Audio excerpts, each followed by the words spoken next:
안녕하세요. 차쌤입니다. 오늘은 사주에 대한 이야기를 또 해드릴 텐데, 사주를 믿지 않는 사람들, 이란 제목으로 이야기들을 해드리도록 하겠습니다.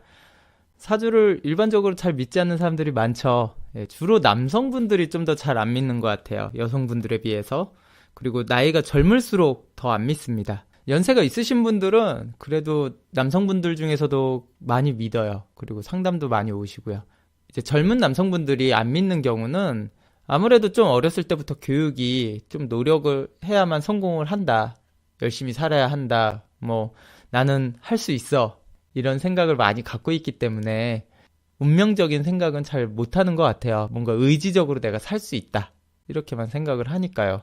그리고 아무래도 좀 더 논리적이라고 남성분들이 생각하기 때문에 사주는 논리에 맞지 않아. 이렇게 생각하시는 분들도 많고요. 그렇지만 여성분들은 이제 좀 재미로 사주를 보러 다니시는 분들도 많고, 가서 보면 조금씩 맞는 것 같기도 하고, 이런 생각을 하시다 보니까 사주를 좀 더 편하게 생각하시는 것 같습니다.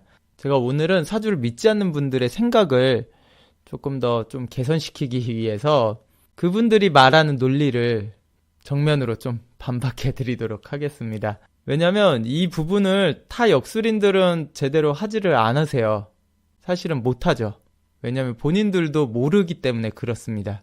그렇기 때문에 잘못된 사주 정보들만 넘쳐나고 있거든요. 그래서 제가 이 오류들도 좀 수정해 드리고자 하고요. 대부분이 역술인도 모르기 때문에 이 답변들을 못하는 것들에 대해서 속 시원히 이야기를 해드리도록 할게요. 제일 많이 이야기하는 게 사주는 통계학 아닙니까? 라고 많이 이야기하세요. 사주는 통계학이다. 이런 식으로 많이 홍보가 돼 있고요. 그럼 사주는 통계학일까요? 절대 아닙니다. 사주는 통계학이 아니에요. 한번 쉽게 생각을 해보세요. 그럼 통계학이라고 하면 누군가가 통계를 냈다는 건데 도대체 누가 낸 거예요?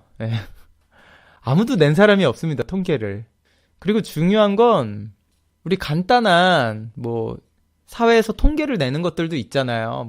미혼 여성은 몇 %인가 이런 거서부터 여러 가지 통계 자료들이 있는데 그 간단한 통계도 오차율도 굉장히 높고요. 제대로 통계가 이루어지지 않아요, 실제로. 근데 사주에 그 생년월일시의 통계를 그걸 과연 누가 그 많은 조합과 수많은 것들을 어떤 식으로 누가 통계를 냈겠어요? 그렇지 않나요? 사주는 단순 조합으로는 50만 가지가 넘어요. 그것을 통계를 과연 누가 냈다는 겁니까? 한마디로 그렇기 때문에 통계학이 아니라는 이야기가 됩니다. 통계 내는 것 자체가 불가능하기 때문에 그래요. 이런 건 있을 수 있죠. 어떤 한 이론 체계에서 그것을 증명하기 위해서 확인 절차를 하는 경우는 이건 통계는 아니죠. 그걸 증명하기 위해서 실제 그 사주를 가진 사람들을 많이 연구를 할 수는 있습니다. 그렇지만 이거는 기존의 이론 자체가 있기 때문에 이건 통계라고 볼 수 없죠. 통계는 그냥 불특정 다수를 어떤 특정 조건에 부합하는지 조사를 하는 건데 그러기에는 너무 광범위하다는 거죠. 그리고 중요한 건 통계가 안 되는 이유 중에 하나가 거짓말을 하기 때문에 그렇습니다. 사람들이. 이 사주 연구에서도 그것 때문에 정말 어려워요. 실제로도 상담 와서도 약간 거짓말을 하거나 엉뚱한 이야기들을 하시는 분들이 많아요. 그런 게 많은데 어떻게 통계가 이루어진다고 생각을 합니까? 그렇지 않나요? 그러면 무엇이냐? 목화토금수라는 기존의 오행의 법칙 같은 거예요. 흔히 말해서 사주의 기본은 생극재화라고 하는 건데 이 기본 원리에 따라서 사람은 태어날 때 이 오행을 갖고 태어납니다. 그래서 이 생극재화를 통해서 이 사주의 원리를 보는 거예요. 이 사실은 정확한 건 좀 더 호르몬 같은 거예요. DNA 유전자와 호르몬의 조합을 좀 더 보는 겁니다. 좀 더 과학적으로 설명을 해드리자면. 근데 이 유전자 같은 경우는 그냥 부모님한테 유전을 받는 거고요. 사주는 좀 더 호르몬 체계를 보는 거예요. 그렇기 때문에 모든 사주로만 또 작동을 하는 게 아닙니다. 사람의 운명은. 그럼 그게 뭐냐? 이제 여기서 그럼 사주는 틀릴 수도 있습니까? 라고 하겠지만 그렇지 않아요. 많은 분들이 또 여기서 반발을 하는 게 뭐냐면 그럼 생년월일시가 똑같은 사람은 똑같이 살아야 되는 거 아닌가요? 근데 왜 누구는 대통령이 되고 누구는 왜 그냥 농부고 누구는 왜 노숙자가 되고 막 이럽니까? 그거 거짓말이지 않습니까? 사주는? 이렇게 이야기할 수가 있거든요. 이거 저 이외의 타 역술인들은 아무도 제대로 대답을 안 합니다. 네, 못해요. 어떤 유명한 역술인은 이렇게 이야기하더라고요. 운명이기 때문에 그렇다. 운명이라는 것은 명을 운전하는 것이기 때문에 얼마든지 다르게 살 수 있다. 이렇게 이야기하는데 그렇지 않습니다. 그렇지 않아요. 그렇게 쉽게 명을 운전할 수 없습니다. 그 사람은 너무 쉽게 말하는 거예요. 그럼 뭐 때문에 그러냐면은 가족 때문에 그렇습니다. 가장 첫 번째가. 한마디로 아까 말한 유전자에 대한 이야기예요. 사주를 볼 때요. 그 당사자 사주만 보면 안 돼요. 그 부모님, 자녀, 이렇게 이어진 사람, 형제 다 봐야 됩니다.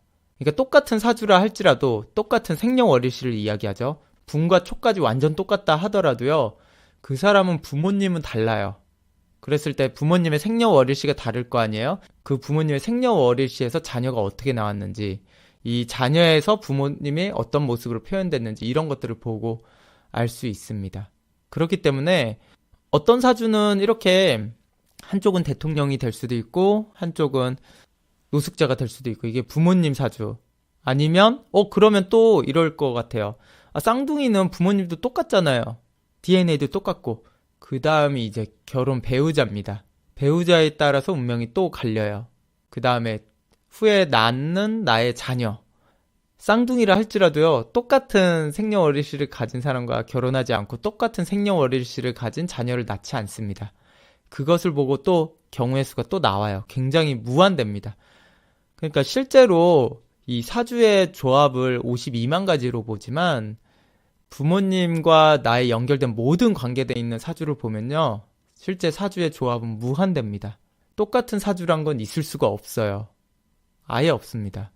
그렇기 때문에 저는 유일하게 전 세계에서 유일하죠. 우리나라만 따질 수 없고 전 세계에서 가족 사주를 보면서 사주를 푸는 사람은 제가 유일합니다. 그 부분에 맹점이 있다는 걸 알았기 때문에 그래요. 굉장히 중요한 부분이에요. 부모가 자녀한테 어떤 영향을 끼쳤고 자녀는 어떻게 받고 부모 사주와의 궁합 그리고 나의 배우자와의 궁합과의 관계 그 다음 내 자녀 사주에서 나는 어떻게 표현됐는지 이거에 따라서 흥망성쇠가 다 갈립니다. 똑같은 생년월일시라도 다르게 나와요. 누구는 더 빨리 죽을 수도 있고 누구는 더 오래 살 수도 있고요. 그러면 이걸 어떻게 그렇게 보나요? 그러면 사주가 또 안 맞는 거 아닌가요? 라고 하겠지만 그렇게 광범위하게 갈라지는 사주가 있고요. 부모님과 자녀가 상관없이 어떤 특정 사건들이 계속 또 일어나는 사주들이 있습니다. 그러니까 그런 것들까지도 다 보고 구분을 해서 보죠. 그러니까 이 사주는 그냥 100% 노숙인 사주야라는 것도 사실 있어요. 왜냐면 그 사주는 무조건 되게 가난한 부모님 밑에서 태어날 가능성이 높은 사주이기 때문에 그리고 이 사람은 그렇기 때문에 절대로 부자를 만날 수 없는 성향과 어떤 것들을 가지고 있기 때문에 그렇기 때문에 그런 사주는 또 있고요. 아니면 또한 굉장히 많은 갈라짐을 또 만드는 사주가 있습니다. 부자일 수도 있고 가난할 수도 있고 이런 경우의 수가 굉장히 많이 뿌려진 사주가 또 있어요. 이것을 안다면 똑같은 사주도 얼마든지 다르게 살 수 있다. 아니면 비슷하게 살 수 있다. 이런 것들도 알 수가 있습니다. 한마디로 지금 저 이외의 타 역술인들은 사주를 그냥 잘못 보고 있는 겁니다. 아예 잘못 보고 있는 거예요. 그래서 다른 곳에서 사주를 보실 때 사주가 안 맞아요. 막 왜 자꾸 볼 때마다 다른 소리를 합니까? 뭐 이런 얘기를 듣는 게 당연한 겁니다. 그렇기 때문에 또 누가 얘기하더라고요. 사주에 대해서 잘 모르시는 분은 똑같은 거 보고 사주란 건 똑같이 푸는 거다 이렇게 이야기하는데 절대 그렇지 않습니다. 예. 그리고 뭐 또 이렇게 이야기하시는 분이 있을 수 있겠죠. 또 사주의 미신적인 부분, 또 사주를 조금 깎아내리거나 좀 더 폄하할 수 있는 부분 또 뭐가 있냐면 그거 그냥 책 사서 공부하면 다 되는 거 아닌가요? 저도 할 수 있어요. 책 사서 보면. 이렇게 이야기하겠지만 그런 책은 없습니다. 시중에 인터넷이나 뭐 서점 가면은 책이 많이 있잖아요. 그거 시중에 있는 책 50권 사다 봐보세요. 절대 못 풀 겁니다. 예. 왜냐면 실제 역학은 책으로서 공부할 수 있는 게 아니에요. 그렇게 공식이 딱 짜여져 있는 책이 아닙니다. 굉장히 어려운 내용들이 있어요. 단순한 공식 패턴으로 푸는 거는 굉장히 기초적인 겁니다. 내가 역학책 보고 푸는 수준은 초등학교 때 수학 배우는 수준이라고 보시면 돼요. 한마디로 그 정도 가지고는 우리가 실제 생활을 바꿀 만한 이런 이공계 수학은 택도 없잖아요. 그런 것처럼 시중에서 책을 보고만 공부를 한다고 해서 사주를 절대 잘 볼 수 없습니다. 물론 시중에 저는 책을 다 봤습니다. 고전부터 여태까지 나온 책들 거의 굉장히 많이 봤어요. 그리고 그걸 통해서도 연구를 했고 거기에 맹점이 뭔지도 다 알고 있습니다. 그래서 새로운 이론도 만들었어요. 이론 체계가 저만의 이론 체계가 확실하게 있습니다. 새롭게 정리했고요. 그걸 책의 일부는 심었어요. 일부만 심었습니다. 다 넣을 수가 없어요. 그게.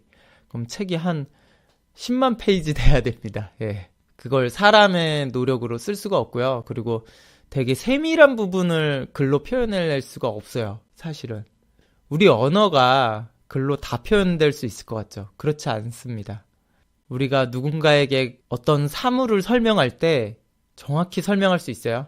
그림을 그리지 않으면 정확히 글로서는 설명이 안 되죠. 뭐 가로 몇 센치, 세로 몇 센치, 모양이 어떤지 이걸 어떻게 설명합니까? 단순한 구나 네모는 설명할 수 있어도 복잡한 모양의 마이크라든가 TV라든가 그것을 한 번도 본 적이 없는 사람은 그것을 글로만 읽고 상상을 할 수가 없거든요. 바로 우리의 운명도 그렇습니다. 타인에게 그걸 글로 설명을 할 수가 없기 때문에 그렇습니다. 그래서 기초적인 부분은 원래는 책으로 조금 익히고 다음에는 원래 수업을 통해서 구전으로 그렇게만 전달을 할 수 있거든요. 그렇기 때문에 이 사주라는 게요, 되게 옛날에 아주 오래전 생겨났지만 명맥이 많이 끊기고 이러면서 이론도 많이 훼손된 겁니다. 그만큼 구전으로 전달을 하는 게 어렵기 때문에 그래요. 또 내가 어떤 제자한테 가르치더라도 이 제자는 또다시 전달을 할 때 이론이 많이 또 훼손이 돼서 나가는 게 있거든요. 그렇기 때문에 그렇습니다. 그리고 또 많은 분들이 웃으면서 하는 이야기가 어째서 그렇게 미래를 잘 보면 역술인들은 왜 부자가 아닌가요? 왜 그렇게 사느냐? 뭐 이런 질문을 많이 할 수 있는데 개개인의 운이 있기 때문에 그렇습니다. 역술인들도. 한마디로 역술인들 운이 나쁘면요. 사주를 못 봐요. 운이 좋으면 아무 얘기를 해도 우연히 맞는 겁니다. 그냥. 그렇지만 결국에는 그 사람의 사주의 레벨이라는 게 있거든요. 그 사람의 사주 레벨이라든가 뭐 그 사람이 사주를 잘 보는 특이 성향의 사주가 아닌 이상은 잘 못 볼 수밖에 없고요. 그리고 절대로 사주에서 부자가 아닌 사람을 부자로 만들 수는 없습니다. 제가 부자가 아닌 사람한테 부자가 되는 방법을 교육을 하고 직접적으로 만약에 벌 수 있게끔 알려줘도 저 아파트 사면 부자가 될 수 있어 라고 얘기해도 그 사람은 안 사요. 절대 안 삽니다. 그런 게 운명이에요. 그렇기 때문에 이 운명을 바꾸는 포인트들이 있습니다. 그것을 잘 찝어주는 사람이 실제 사주를 또 잘 보는 것도 맞고요. 실제 미래를 잘 본다고 해서 그 당사자가 운명을 안 바꿔요. 물론 바꿀 수 있게 굉장히 유도를 해야 되는 것도 역술인의 사명이기도 합니다. 저 같은 경우는 아까 말씀드렸듯이 사주를 혼자 했다고 했잖아요. 저는 제 사주가 실제로 역술인 사주기도 합니다. 그렇기 때문에 되게 젊은 나이서부터 이걸 시작을 했고요. 제 사주의 특이성에 굉장히 부합된 부분이 많아요. 이 직업에서는 거의 천재성을 좀 더 발휘하는 사람이라고 할 수 있습니다.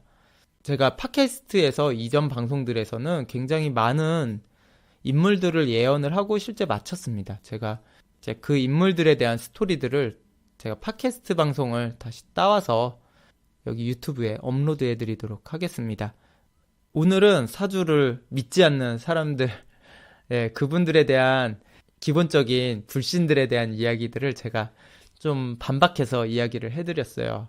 저는 어떤 사주를 믿지 않는 사람들이 어떤 이야기를 해도 다 논리적으로 설명해 드릴 수가 있습니다. 실제로도 그런 질문을 옛날에는 많이 받아왔었고요.